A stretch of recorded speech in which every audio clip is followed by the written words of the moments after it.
Hey YouTube, welcome back to my channel. This is Nathan Daley.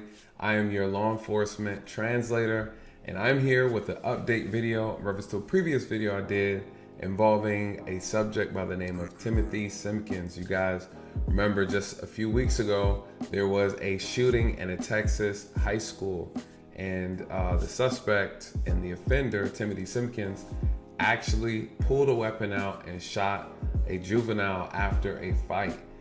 The victim of the shooting has been released from the hospital as of yesterday, and I believe that he is in good condition.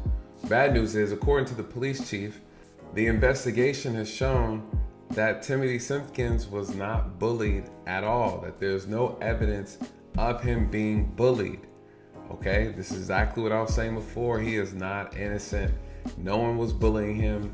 The 15-year-old that he got into a fight with and the 15-year-old that he actually shot and almost killed was not bullying him. So I'm going to play a quick little clip about what the police chief has said in reference to this investigation, and then I'll give you my perspective. This was not a bullying incident, and I just want to take that narrative out of the equation. 2 weeks after a Timberview High School student shot 15-year-olds Zacchaeus Selby and teacher Calvin Pettit and grazed a teenage girl, Arlington Police Chief Al Jones gave an update on the investigation. Mr. Simpkin is involved in high-risk activity.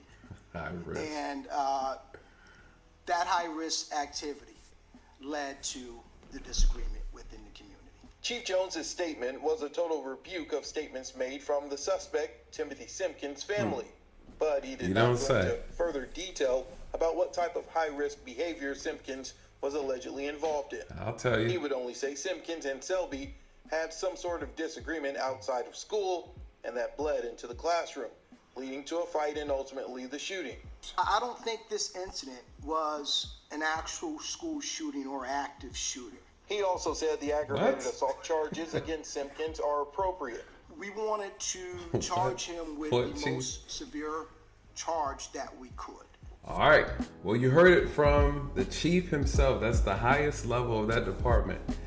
He said there's no bullying. There was no evidence of any bullying. I'm gonna tell you what the issue was.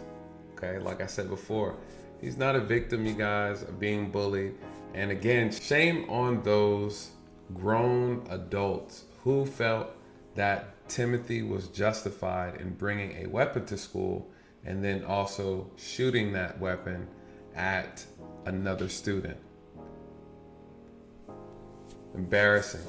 Some of the comments that I've read just from other videos, just articles and things like that, I can't believe it. But you know, I'm not shocked, I'm not surprised. This is America after all, the land of the unknown and unpredictable when it comes to the foolishness. So here's the thing.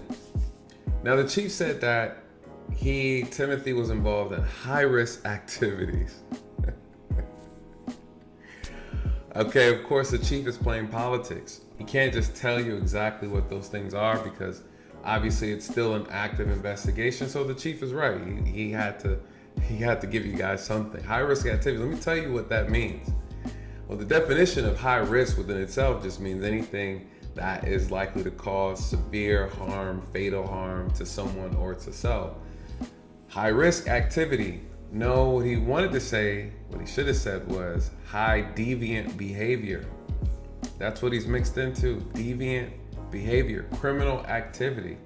But he can't say that for reasons of investigative purposes. But the reality is, Timothy Simpkins is not an innocent person. So what's next for Timothy Simpkins? Well, he gets a little bit more time to enjoy his freedom before court, before trial, before he goes to prison, which he will definitely be convicted of attempted murder, aggravated assault. I don't know how Texas is doing their thing over there. And he should be punished with the full extent of the law. What he did was unacceptable. It was extremely dangerous, and he could have killed a lot of people. So no sympathy on this side of the screen. The parents are upset. They want answers. They don't feel like their kids have been protected. They're talking about there are no police presence in the school. And there's just a lot of conversation about should there be metal detectors placed? Should what could they do to prevent this from happening again? You know, when I was in school, I went to school in California, and there were a lot of things because of gang activities and things of that nature. You know, we had to bring clear book bags to school, right? We also, I didn't have a school that had a metal detector, but we had clear book bags. We had to bring clear book bags. We also couldn't wear certain sport paraphernalia because of gang-related affiliation to them. It's unfortunate that kids would even have to do that and be a part of that, simply because you have a few kids that don't want to follow rules, that don't want to be held accountable, right? Whose parents, family members don't want to hold them accountable. This is a parenting problem, right? It's a parenting problem at the end of the day. And this whole thing is embarrassing, right? Because you had the families that were really pushing this narrative about their son was being bullied, their son was being bullied. He could have lied and told his families that he was being bullied because, you know, he was in the wrong. And again, in that video, I said it, these kids lie, they live double lifestyles. Who you think they are at home is not who they are at school, all right? So I'm telling you guys, it's just off of experience. And so it's unfortunate he embarrassed his entire family like that. I hope the news puts this more out tomorrow.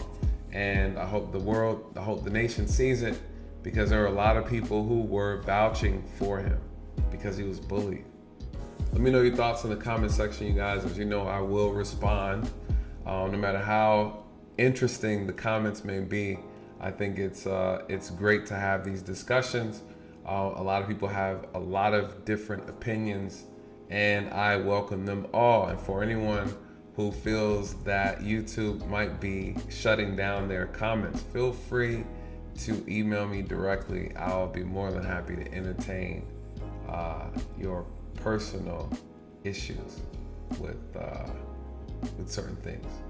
Anyways, with that being said, you guys, thank you again. Listen, our numbers are going up, the subscribers are going up. If you have not already and you are visiting for the first time, I'd love to have you on this journey. Please subscribe to this channel. If you haven't already, check out my Halloween safety tips. I know some people stated that they don't celebrate Halloween. Trust me, I understand. I'm not mad at it.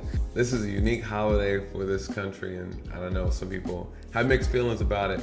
I truly understand. I think for me, I've worked several Halloweens and recognize how dangerous that holiday is. And so I'm hoping that if you don't celebrate Halloween, that's okay. If you know people who do, please share that video with them. I think it's very, some good information there for them to know. And especially now with COVID and people being criminals, being a lot more desperate for things. So it just makes things a little bit more heightened, a little bit more dangerous than it was before. So anyways, you guys, with that being said, thank you again. Thank you for the support. Our numbers are going up. I'm excited. Remember, we're on our road to 1,000. Thank you guys for your continued support.